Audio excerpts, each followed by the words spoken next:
questions. Okay, I think we're live now. I guess so. Who am I sharing my screen? You sharing your screen? Nobody sharing their screen? What?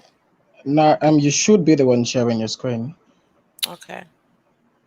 All right. Hello, everyone. Hi. Good morning. Good afternoon. Good evening. Whatever time zone you're in. I'm Bolaji. I work in the at Hashnode, and with me today is Angie Jones. Angie Hello. Jones. Okay. So we'll be having an AMA session with Angie today, and it's really going to be awesome because I can see a lot of questions already now, and then you can like tune in and ask more questions. So if you're streaming from YouTube or Twitter, there's a link to the AMA thread just below somewhere there. Just click on that link and then ask your questions there, and then Angie will roll through all those questions right now, and we can't wait to see your questions.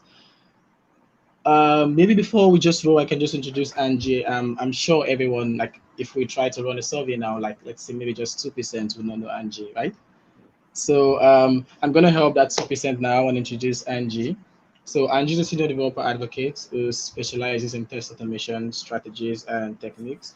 She shares a wealth of knowledge by speaking and teaching at software conferences all over the world, writing tutorials, technical articles, live streams, and leading the online learning platform called Test Automation University. Um, the bio is long because she's accomplished so much over the years, and that's why she'll be here with us today to share her knowledge and yay! Hello. Thanks so much for having me, Balaji. Thank you Um, more.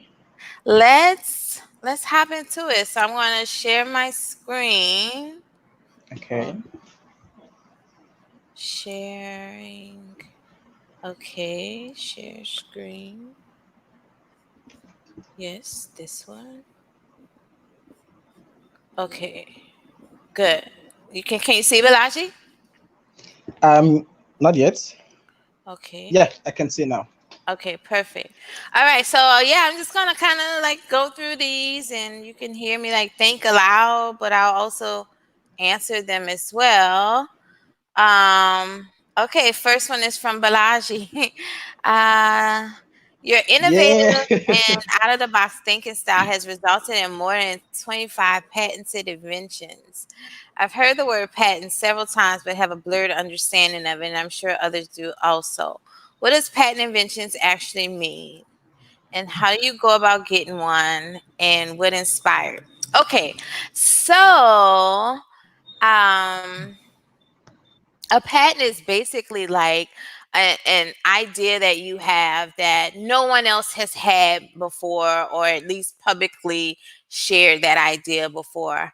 So the only way that you can patent something is if it's like new and innovative and solve some problem, right?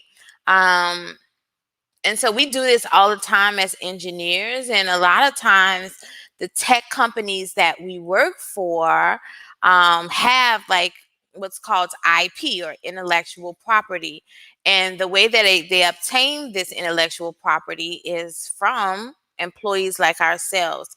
So it's a way to protect, like, a lot of times people have businesses or ideas and they'll get it trademarked or copyrighted. So this is another form of protection to, protect the things that you're creating and inventing.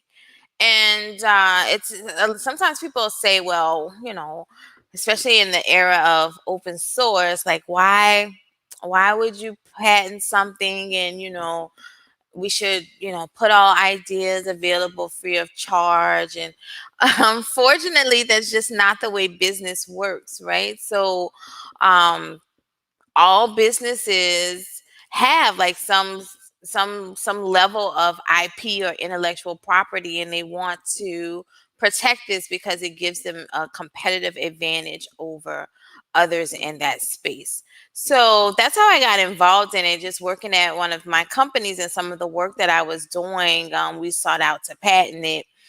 And this was back when I was at IBM, is when I first got started, and I really enjoyed it. And I always come up with fun and good ideas.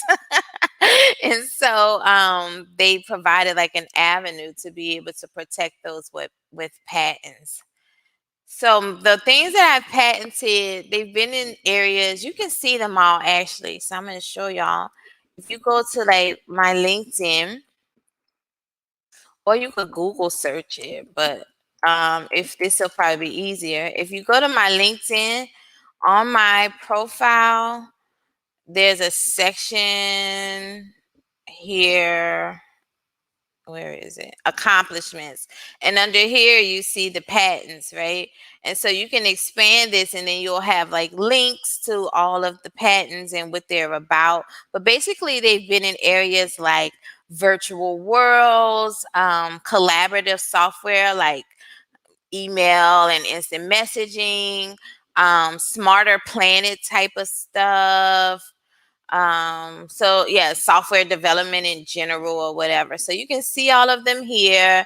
And another way, Google has like this patents thing, a patent search, patents.google.com. And so if you wanted to find my stuff, it's actually under my legal name, which is, look at y'all getting all the tea on here, Angela Richards Jones, and you see that as an inventor. And you can see all of Okay. my stuff. Yeah. Now people get like really excited when I say that I have like more than 25, but as you can see, there's like 50 results here. So everything doesn't get accepted as a patent. Some of them are still like pending. Some of them have gotten rejected even. So all right. So I'm also doing like a talk. Let's put this here. Um I'll put this in this chat. So there's Okay. a talk that I give, and I'll come back to these and like flush them out with more information. Balaji, when I respond, can I edit my response, or do I have to start over? Yeah, you can edit your response. Like you All can. right. Let's see more TBA. But I All also have right. like a talk that I'm going to give at this 25-hour stream and color thing. So Okay. if you're really interested in patents, you should come. Let's see if I can find it. Stream in color. Let's see.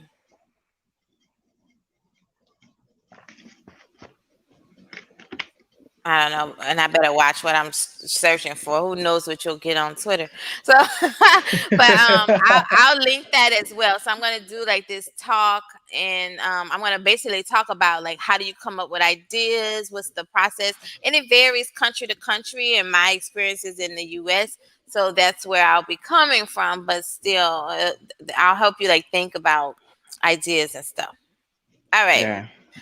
Next Okay. question. Is there a demand for Java in 2020? If yes, are these demands related to newer projects or legacy ones like in corporations? And should a beginner developer learn Java? So this is a great question. Java has gotten some flack over the last recent years. I'm not sure why, but now like when I was coming up, okay, so like I've been doing this for a long time.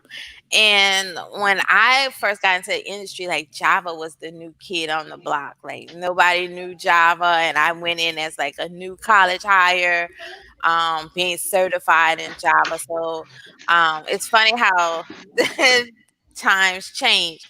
But yes, Java is still very much so in high demand. Actually, I don't know. I guess we could look at like Indeed.com and just look for like Java jobs. And you'll see like there's plenty of jobs available right here. I'm looking at 47 plus thousand jobs, and this is probably like close to where I am, or at least in the US. So lots of jobs available. Some of them are on legacy systems, so existing systems that already exist. Some of them are new projects, mostly back end. So I see a lot of new devs who come in now and they focus on front end development, and that's only one path in software engineering, right? There's also back end engineers, and a lot of them are using Java. All right. So I'll respond to all these, Balaji. I'm gonna do it Okay. live, and I'll respond with text after. All Um. right. Okay. What significant difficulties have you faced on your way in tech, and how did you manage to overcome them? Um. I think so. It's really interesting. When I came into tech, I didn't know what tech was. Like, I didn't know that was a thing. I wasn't aware of like the makeup of tech or the job, like nothing. I was just clueless. I went to college not knowing what I wanted to do with my life at all. I didn't know any programmers, so that wasn't even on my radar.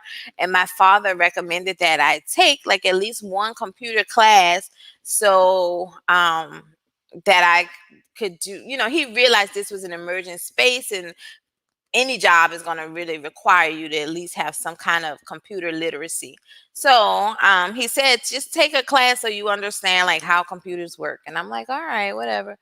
And so, me not knowing anything, I enrolled in this C++ programming course. Like, I don't know what that means. It says something about computers. So I enrolled in that, and I actually loved the course so much. I loved programming at that point. And so I switched my major, and that's how I got in. But I wasn't aware of things like, oh, most of the people who do this job don't look like me. They're not women or black. Like, I didn't realize that. And so that was like a blessing and a curse. Blessing is that I didn't have to focus on that kind of stuff while I was doing my studies. And I went to a Yeah. historically black college, so everybody kind of looked like me. So I just didn't. I don't know. I didn't even think about it. When I got into the workforce, however, it was much different, right? So nobody looked like me, and it was kind of a culture shock for me during my first, I would say, like 1 or 2 years working. I was very quiet and shy. I know, hard to believe. I was thinking about that last night, like, wow, girl, you were really quiet and shy. Like, who would imagine? and and I would like not speak up and stuff. And then I just kind of, I didn't really feel like I belonged, and that brought on like imposter syndrome, and I didn't think I was good enough, and all of this stuff. Um, and one year I actually got a bad review because I wasn't speaking up enough. And so I was like, okay, well, I guess I have to share my ideas, even if they're stupid. Otherwise, I'm gonna get a bad review. I'm gonna get fired. And so Yeah. I started sharing those ideas, and that ties into like the first question, because when I started sharing those ideas, people were like, wow, that's really innovative, or that's really creative. And then we started patenting those ideas. So, all right. How has quarantine life changed the way you used to work? Are you more productive now or less? Uh, so, anyone who knows me, I am never at home. Like, in the month of February, just to give you like some context, I spent a total of 4 days at home, and the rest was on the road. So my job is to travel the globe helping engineers like yourself. And so it's Yeah. really different for me. Now I've been home for 2 months, and this is the longest that I've been home in years since I started this type of work. Um, so I think I'm still productive. The first couple of weeks were very rough for me, and I was less productive because it was just so different. And I'm an empath of sorts. So even though I'm not sick, my family's not sick. I don't have children to homeschool. Just seeing the state of the world and people suffering really affected me and had me down. So I was less productive during those times, but I'm starting to adjust and adapt a bit, and I would say probably as productive. I wouldn't say more. I haven't seen like this extra time, this extra mythical time that some people are speaking of. It doesn't necessarily exist for me. So I would say about as productive right now. All right. Okay. You're an advocate for automated visual testing, and I see this new approach as opposed to manual testing. It automates the process of detecting and reviewing visual UI changes with visual evidence that our application looks and behaves as we intended to. Why do you think I should consider this approach? And how do you think the developer ecosystem is embracing it? In general, how can I start and what resources can you recommend? Such a nice, thoughtful question. This person has a nice mom. You're right. All right. Okay, so visual testing.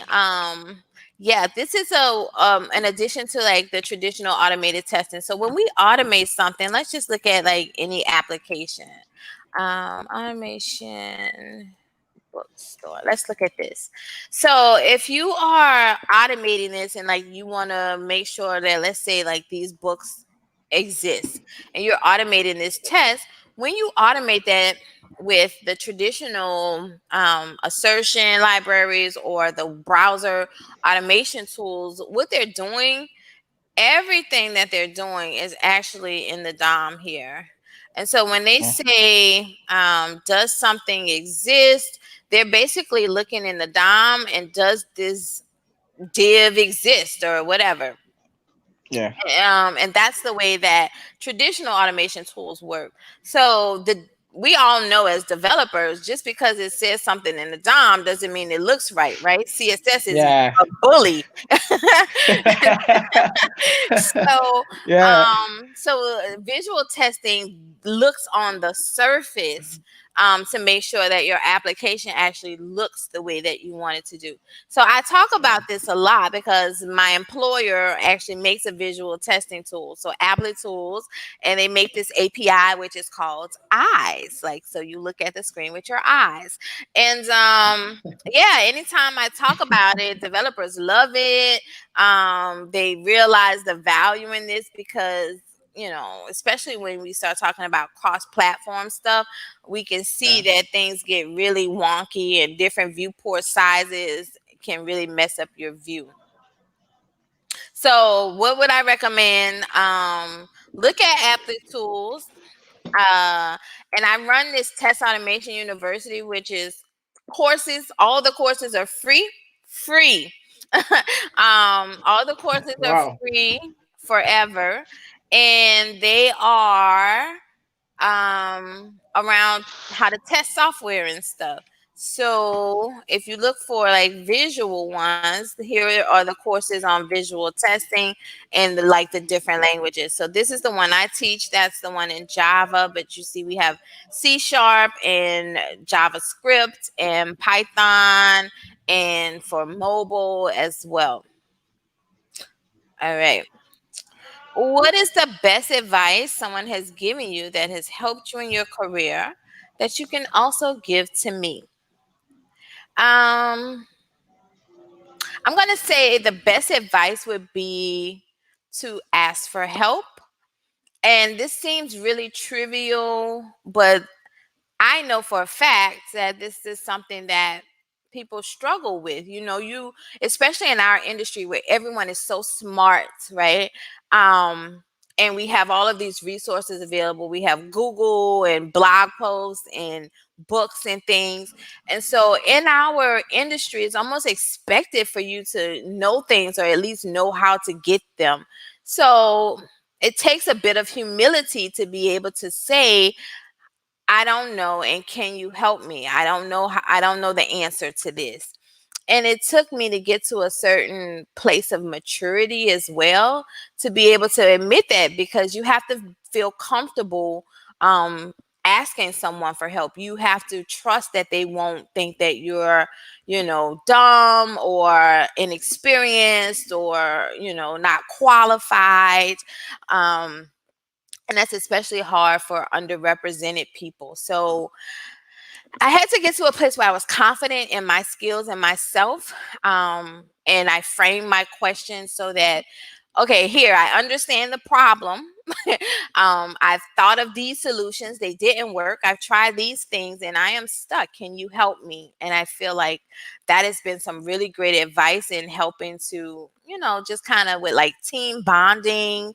Like, oh, she's that's Angie Jones, and she has like all these followers and all these patents, and she's so smart. But to be able to say like, I don't understand something, or I don't know something, can you help teach that to me? Just kind of helps with like team building, team bonding, and also just yourself, like keeping yourself grounded. All right. How is Applitools solving the visual testing automation problem as opposed to platforms using snapshot testing like Selenium WebDriver, Cypress, or WebDriver IO? And is Applitools cost effective for small projects? Okay, so for the snapshot testing, like some of those platforms like WebDriver and Cypress, they're able to take pictures, but they don't do like the comparison. There are some other tools that'll do like the image comparisons, but they're using like a pixel to pixel type of approach, which is not really good for testing software because it's so fragile. So any little white space shift or whatever will trigger this thing, and you'll have your builds failing for things that you don't care about, like a cursor blinking or something like that. So Applitools actually uses AI to be able to do its visual testing, which is the differentiator here. And Wow. it uses AI to be able to mimic the human brain and eye, so that it only detects the things that we would detect as human beings and the things that we would care about. It's free for small projects. Well, there's a free plan. I'll say that, big or large projects. There's a free plan, and that's the one when I talk about Applitools, I always talk about that free version. With the free version, you get like most of the features that you need. There are other features that are more applicable for larger teams. Um, but you do get a limited number of checks that you can use a month. So if you have a Mhm. small project and you only need 100 or so checks a month, then you'll be fine with the free plan. If you need more than that, then you upgrade.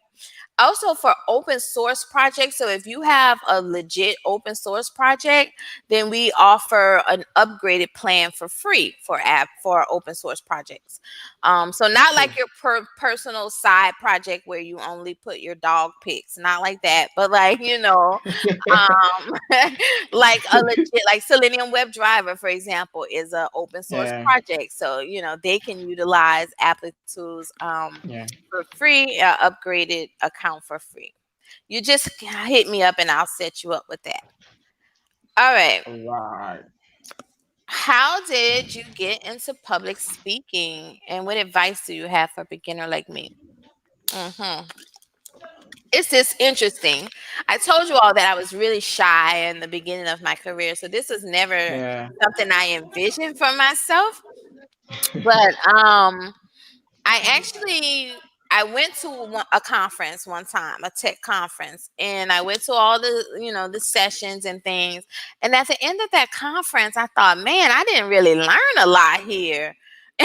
And instead of beating up or bashing the conference, it wasn't their fault. I took that as a challenge to myself and said, well, Angie, if you know so much, maybe you ought to be on a stage giving a talk.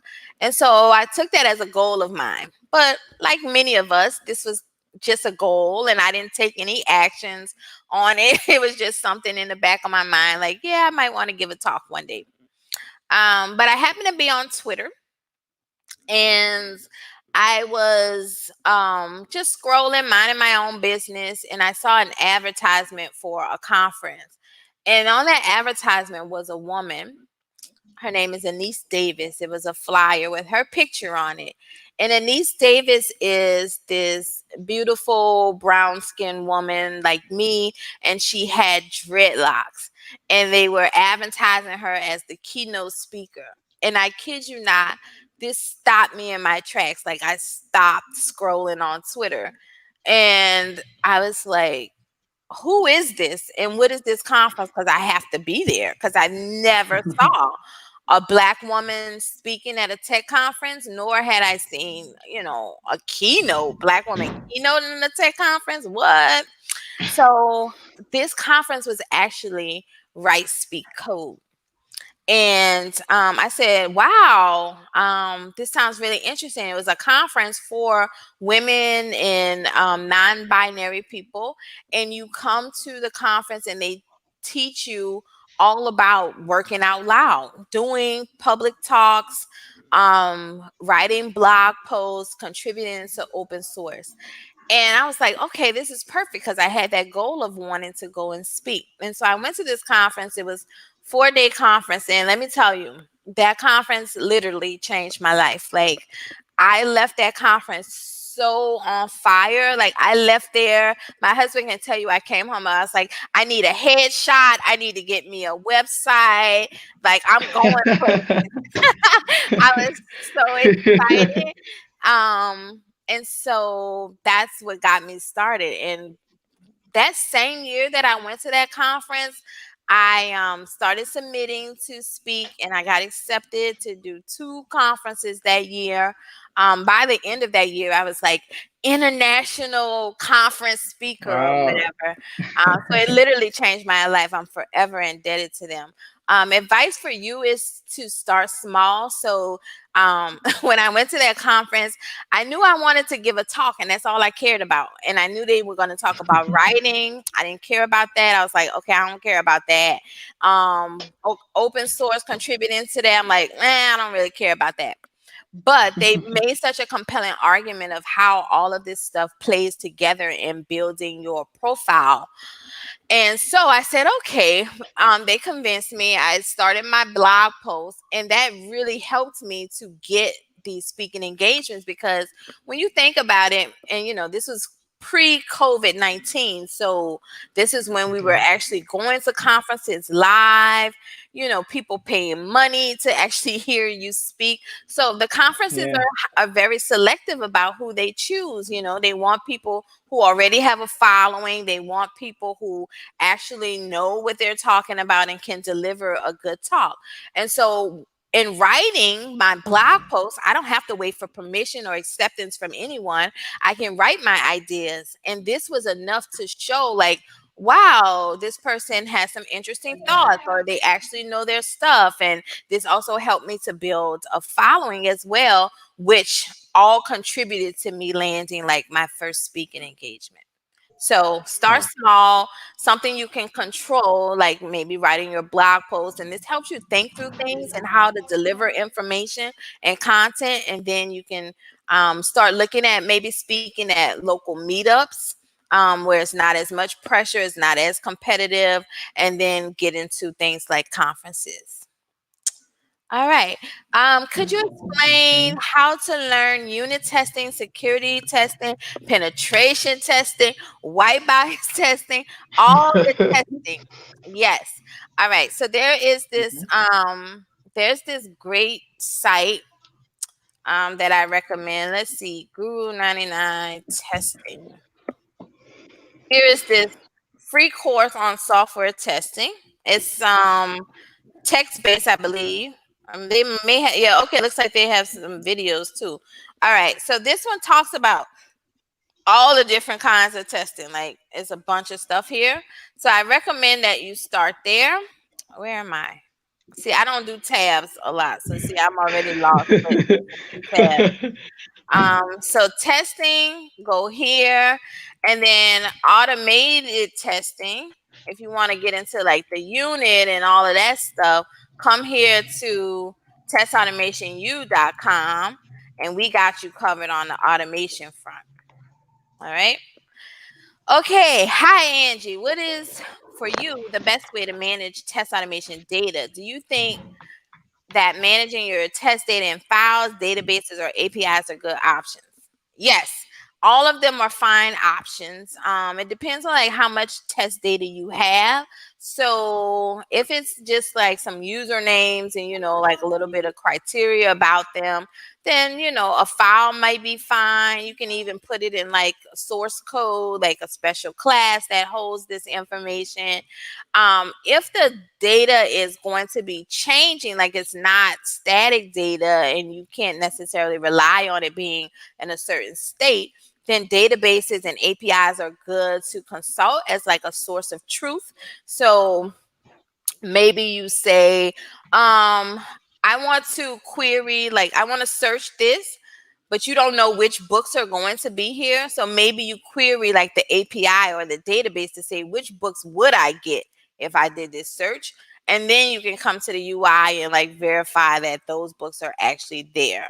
So any of these approaches are good. I do recommend Paul Merrill test data strategies. So Paul, let's see. This might be it. Okay, so he has like a bunch of content around this. So this is a webinar, but he also has like a blog post and stuff like that. So I'll get those links and I'll post it back in here. But he talks about like different data strategies. My favorite strategy is to create the data on the fly within the test and destroy it when I'm done. That way I'm not dependent on this data or relying that other people will be good citizens and not mess with my test data. So I just created on the fly using something like an API call. All right, BGC is great. I assume that's Black Girls Code. What's next? Any plans for this year? That's interesting. So I love Black Girls Code. They're starting to do some virtual workshops. So I'm definitely going to check out volunteering more that way. Like I said, I've been on the road a lot the last few years. So I used to actually lead a whole chapter in North Carolina when I lived there. But since moving, I just volunteer with this local chapter when I'm in town.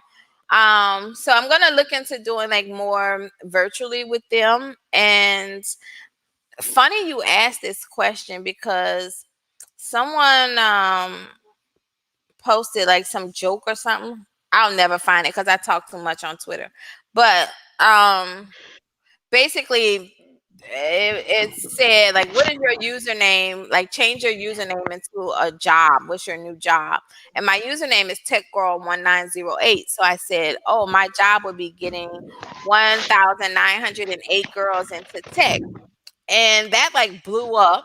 And one woman actually saw that. I was only joking, it's like a little silly meme. And some woman saw that and it was like less than 12 hours later, she went to my profile and my pinned tweet is my free Java course. So she started the course and she was like, count me in the 1908 because you made me realize that coding is not rocket science and I'm going to get into tech now. And so that was beautiful. So I don't know. I was thinking maybe this might be a sign. This might be a mission for me. I don't know. We'll see. Yeah. All right. Why are junior developers Nice considered mission. a burden in their first year in any organization? This makes me so sad. Um, Okay, Balaji, do you consider yourself a junior developer? Yeah, every day. Do you feel like you're a burden? I know you're at Of work right course now, so you not. might can't say the I can't say the real reason. Okay, but all right. Okay, so I know two people who this was pre-COVID-19 and they were let go from their jobs. They were junior developers and they were let go because they didn't have the structure in place to mentor these junior developers. And I think that is so unfortunate. It makes me so upset that you all feel this way. I think that to hire junior developers, you have to have the support system in place for them. And a lot of people don't account for that, right? So you have to have someone who is going to mentor and guide them.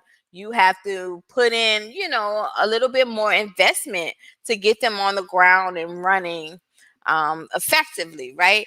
And I'm very sorry that is not always the case. And I know it's not the case because, like I mentioned, I know two people who were affected by this same thing. If you don't have the support at your at your job, reach out to online communities. Twitter has a really good tech community. There are several Slack channels and things like this. So find a network of people who might be able to give you that encouragement that you're missing from your organization. I'm so very sorry that this is happening. What Yeah. are the few things a programmer should analyze before starting to code, especially when they have an opportunity to build a project from scratch? That is a great question. A lot of Yeah. times we jump right into coding something without taking a moment to think about why are we even building this, right? So some of the things you should Yeah. analyze is, why am I building this? What's the reason? And any Yeah. reason could be valid, but make sure you understand what that reason is so that you know how much of your resources to pour into it. Is it just for a learning opportunity for yourself? Is it because you think that you're going to get rich off of this? If so, is this a want? Is this a demand? Are people needing this thing? You don't want to spend a whole lot of time on something you think is going to be like the next big thing, and then no one blinks an eye after you put it out. So just taking that time to think about, like, why am I building this? If it's something for work, especially, why are we doing this, right? Do we have customer base for this? Do we have analytics that show that this is something that we should be? Do we have competitive analysis on this? Sometimes Yeah. y'all not gonna want to hear this as programmers, but sometimes you don't need to build the thing. The thing might already exist. It might be something that you can utilize for a bigger goal, right? So just take a moment and think about the why. After you've come up with that, think about, like, what are the best resources to do so. So, what's the best tools that I should use for this specific problem? Maybe it's not your favorite programming language, right? Maybe it's not your favorite library. So what will you need in order to get the job done most effectively? All right. What are some of the best ways to learn any programming language or framework? And what do you follow? Mm, I think the best way to learn, I was just telling someone this yesterday on Twitter. So my advice would be, don't just jump in and start trying it, because then you become frustrated, right? So find some type of material, whether that be documentation, whether that be, and I'm laughing because I tease my husband, like, anytime we get something, we buy something and we have to assemble it ourselves, I always reach for the instructions, and he always just starts trying to build the thing or whatever. And it puzzles me because I'm like, why don't you look at the instructions? Like, it came with the thing. And instead he's like doing things wrong and having to figure it out. And that's applicable in building code or learning code as well. So find some type of instruction, whether that be the documentation, whether that be a blog post, whether that be a course, a tutorial, a YouTube video. Find something so that you understand. You don't want to run into challenges that you don't have to, because challenges in programming are frustrating, right, Balaji? Yeah. They are very frustrating.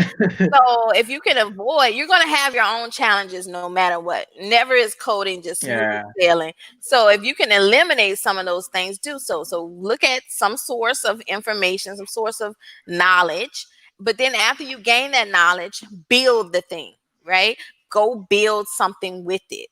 Don't just take course after course after course, and it looks like you understand, and then you try to make something and you realize, oh, I don't understand this at all. And so you start digging a little deeper, and that's how you really cement in that knowledge of that programming or the framework or whatever. So my formula is, learn the thing via something, video, tutorial, course, blog post, something, right? Learn the thing, then try the thing. So try it on not the example they gave me. I go and I find my own example, and I utilize what they've taught me and trying to build that thing. And so I'm going to then not only cement in everything that they taught me, but I'm also going to learn some more because my problem is different. So something they didn't go over in that tutorial, I'm going to have to like research it a little bit. And that's how I really learn. And then after that, you just rinse and repeat. So what's the next thing? Same thing. Learn it and then build it. All right. Nice to meet you. Hi. What, according to you, are the best programming languages to learn in 2020? All right. So I am not one of those programming language snobs, and I really don't like people who act like that. um, Nothing annoys me more than me posting a code snippet and somebody saying, "Oh, you could use such and such language to do that." Like, okay, I can use any language to do anything. Like, so what, Yeah. Anyway, so some of the languages, JavaScript for sure, because you can use JavaScript for, it used to be just a front end thing, but now you can utilize it for back end stuff with like Node.js or even mobile apps with React Native. And so I think Yeah. JavaScript is definitely one in 2020 that you would want to add to your collection. And any other ones depends on what you're interested in. So if you're interested in something like big data or machine learning, things like that, Python would be a good choice. There's also Yeah. the R language. If you're interested in something like iOS development, then maybe you want to learn Swift or C Sharp. No, is it Objective C? Um, Android, you might want to learn Kotlin or Java. If you're doing some back end stuff, you want to work at one of the big companies, maybe you want to get some Java under your belt. So it just depends on like context. I'm going to say this, once you really learn programming, picking up a language is not as difficult. So Java is my language of choice, and I understand it very well, but I also understand programming concepts very well. And so I've had to pick up other languages various times. I worked at Twitter maybe 2 years ago, and there, like, every day I would have to dabble with multiple languages at a time. So I would have to do Java, I would have to do Python, I would have to do Swift, JavaScript, all within the course of a day. And all of those were not languages that I already knew. So understanding the core concepts of programming, like, variables and loops and decision structures and data structures. Once you understand that, it's just a matter of picking up like the syntax to be able to do another language. All right, Angie, what motivated you to speak publicly? Okay, I talked about that part. When was your first stage appearance and how did it go? So this is funny because my first stage appearance was in 2016. Well, yeah, okay, 2016, right? That Yeah. year, actually, in May of that year, I was asked by my high school to come back and deliver the graduation commencement speech. And I was like, wow. So that was like probably that was my first public speaking. And that was major because it was in this big, it was literally in like was it in the Superdome? So I'm from New Orleans and Louisiana. So picture like where football, like a football stadium, like that size of arena is where I gave my first public talk. So from there, it's like, okay, I can speak anywhere. I've already gotten like the big one out of the way or whatever. But that year, so that was that. And then that's when I went to that Right Speak Code conference. And then my first talk, Yeah. my first conference talk, technical conference talk was in Philadelphia that same year, 2016. And what's Okay. funny is that that organization actually just held a virtual conference, and they had me to come back and they replayed that talk. So it was like a revisit, and then we discussed like Wow. oh, how have my ideas or thoughts changed since then? But Yeah. yeah, it went well. It went really well, actually. I was looking back at it now and thinking, wow, look at you, girl. You did pretty good for your first talk. Yeah. All right. And then what's Applitools? Okay, so yeah, Applitools is a visual, it's a software that makes visual testing software, a company that makes visual testing software. And that software can be used for like automated testing, like I talked about a little bit earlier. And so there's an API. They also offer like this grid. It's called Ultra Fast Grid that enables you to do some cross platform testing really fast across like multiple browsers, viewports, and devices. So that's Applitools in a nutshell. It's a startup, very cool company, and they let me do this type of work. So, yay, Applitools. Yeah. All right, that was Yeah. fun. Okay, Balaji, any other questions? Do I need to refresh the page? Let's see if we got them all. Yeah. Okay. You might get maybe one or two or three more. Oh, okay, there's more. Okay. Oh, Hi Angie. Can I sort these? Are they already sorted? Oh, let's sort by recent. Okay, nice. yeah. Hi, Angie. I love how you represent the underrepresented community in tech. I'm happy for all your successes. I'm one of those. And from a developing country, coupled with the fact I'm 17. In what ways do you think I can maximize my chances of getting good internships to grow and connect? I'm learning JavaScript. Very good question, Emmanuel. So it's much easier to get an internship than to get a full-time job in this industry. So that was one of the things that I did when I was learning, when I was in college. I made sure to get internships because, like you said, we're from underrepresented communities, and as much as people think that that's a thing of the past, it really affects, like, your ability to get jobs and how people view you and your talent. So Yeah.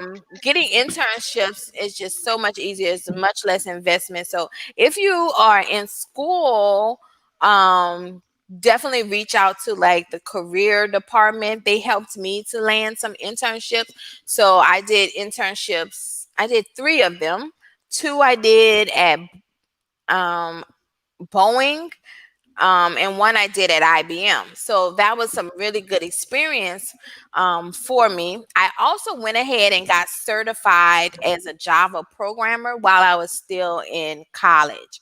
So Wow. couple all those things together, that helped me get into the door once I graduated and actually needed a full-time job. So do things to Wow. help elevate your profile. So getting that experience, even if you can't find a internship right now, because things are really tricky right now with everybody working remote.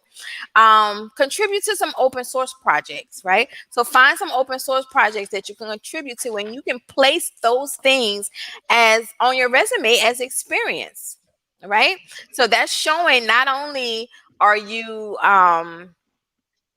not only are you actually doing some real life coding on some real projects, but also that you are passionate and committed to helping grow the developer community or whatever. So don't just do like one ticket or whatever. Like, try maybe to get involved in 1 or 2 projects, and take on like a feature or something, where you're actually making some substantial contributions, and that'll look really good on your resume. All right. Yeah. Charlie says, can you recommend any resources on how to write and apply for a patent? Is there any tips selecting patent attorneys, someone to assist in the process? How can someone move from a developer role? Okay, that's a different question. So the patent one, I'll put some information. I'm giving a talk on this, so come to that talk. I don't have any dates or information for you. I'm going to get all of that stuff and I'll post it here. But yeah, check that talk out because I'll go through like the whole process of coming up with ideas. What do you need to give to the attorneys and how long it takes and how does the government evaluate them, all of that good stuff. Yeah. How can someone move from a developer role to a developer advocate role? So let me first talk about like what the developer advocate role is. So the Yeah. developer advocate, I basically, like it says, I advocate for developers. So I work at Applitools. My job is not to sell you Applitools. I'm not a salesperson. I wouldn't be a good one. my job my job is basically to make you a better developer. Um, and with that, sometimes the solution to a challenge might be, yeah, use this visual testing tool. But most times I'm just giving general advice on coding and tips and things like that. So Yeah. you have to be a developer advocate, you have to truly care about developers and community and the tech industry and genuinely want them to grow and be better. So sharing Yeah. information and stuff like that. I find you also need to do some of this on your own before trying to transition into it. So basically, doing talks, writing blog posts, videos, streams, or Yeah. whatever. Basically, just assisting developers in those manners, and that's helping you to build up, it's helping the community, but it's also showing, a portfolio of work that you can do this.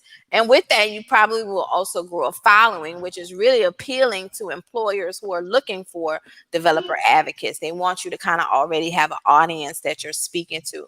So start kind of maybe you can pick one of those things, or you can do them all if you're like me. But pick like one, like, okay, I don't mind writing blog posts, and you can just focus on blog posts. Or, oh, I would love to do some YouTube videos.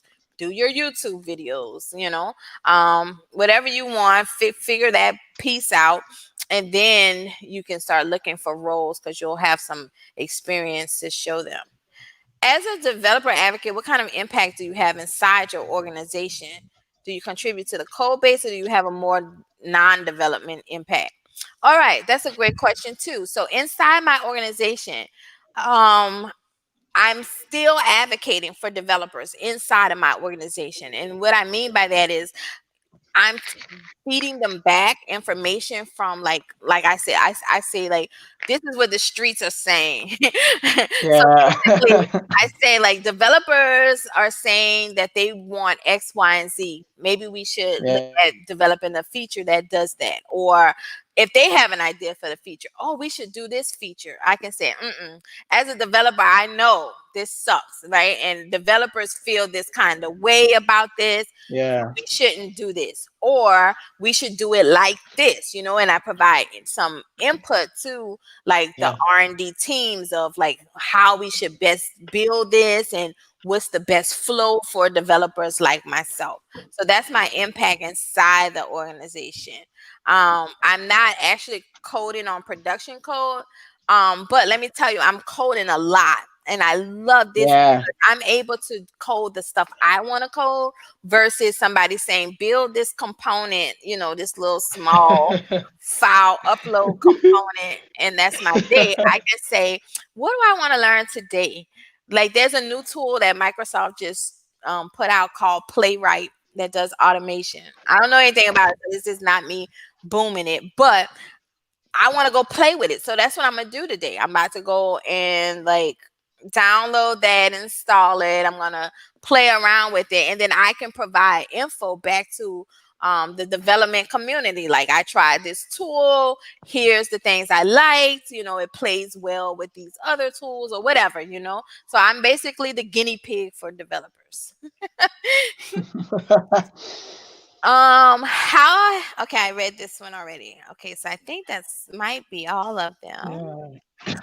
Yeah. Looks like that's the last one. Okay, all right. Oh, Um, bye. So, nice. Very nice. So this was fun. I'm going to go back through these and I'll answer all of your questions with some text once we get off the stream. But thank you so much. If you ever have any more questions you want to ask me, you can do so in this thread, or you can come and find me on the internet. I'm on Twitter at, let's find my page. This is me, Tech Girl 1908. Um, Yeah. on LinkedIn, I'm Angie Jones. My website is angiejones.tech. So come there if you want to reach me. My DMs are open. You can contact me by going here. You can reach me. I'm very accessible. Yeah. All Plus right. one to that. Thank you. Anything else about you? That should be pretty it. So like Angie said, she would respond to the questions with text just after the stream. And yeah, that should be it. So thank you so much, Angie, for joining us today on this AMA. And like we're really super excited to have you. Thank you so much. All right. Thank you. Take care. Yeah. So just before we leave, just in case you're streaming with us for the very first time, which should be possible because this is the first live stream we're having. Hashnode is an online community where developers share knowledge and grow their careers. So we have developers from around the world participate in consequential discussions on Hashnode. You can write stories, you can ask open-ended questions as well as technical questions. Yeah, you can do all that. And then you can join our AMAs like this. You can join our She Inspire series and so many other programs we have for developers.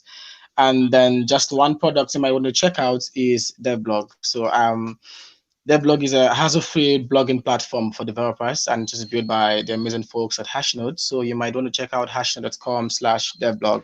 All this link will be added to the comment section just after the stream, so you can check it out, and then we'll be ready to roll. Thank you so much for joining us today. Okay. Thank you for having me. Take care. All right, bye everyone. Hang in the comments.